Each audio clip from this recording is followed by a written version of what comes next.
Sometimes truth really is stranger than fiction. One example is actually found in my novel, Exeter. It involves the description of the building that houses Great Britain's Secret Intelligence Service, or MI6. MI6 is roughly the equivalent of the US CIA and handles international intelligence gathering for the United Kingdom.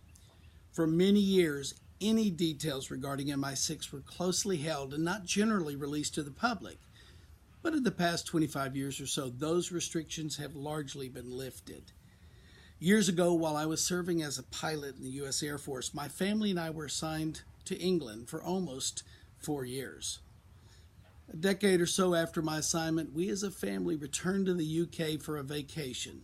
Coincidentally, that vacation, which included several days in London, occurred while I was writing the part of Exeter concerning MI6.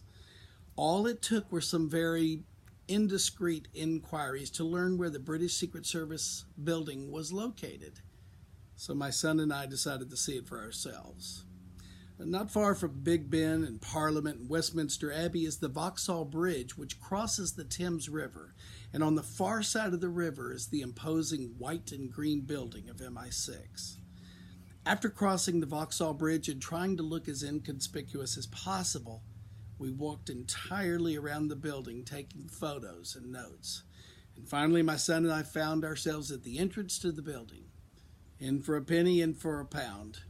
We walked in there like we knew what we were doing, but we didn't get very far. The lobby is actually pretty small and protected against unwelcome visitors, so we spent about 10 or 15 seconds looking around and taking mental images of the place. Then we turned and walked right back out the front door. But we only got about 10 feet before 3 men politely blocked our departure and asked if they could help us. Well, I long ago decided that when I don't know what else to do, I tell the truth. So I told them I'm writing a novel, and MI6 plays a big part. I assured them that MI6 was very favorably portrayed in the book, and I wanted to know a few details to make the building come alive for my readers. I mentioned that we had walked around the building, and they said they knew. They had been watching us the entire time. Then they surprised me even more. They asked what details I wanted to know, and then spent several minutes filling me in on some really cool facts, all of which are in Exeter. Even the elaborate entrance process that I describe in the book for accessing the building, which sounds like it was written for a James Bond movie, is 100% accurate. Speaking of James Bond movies, 5 of them have actually featured the actual MI6 building. GoldenEye, The World Is Not Enough, Die Another Day, Skyfall, and Spectre. So when you read about MI6 in Exeter, I hope you'll feel like you've really been there. Exeter is available through KenArthurBooks.com. And the sequel to Exeter is a novel called Sojourner, and it's scheduled for release in January or February of 2018.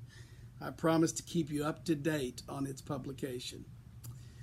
I want to thank those MI6 agents for the information they gave me and for letting me leave the country later.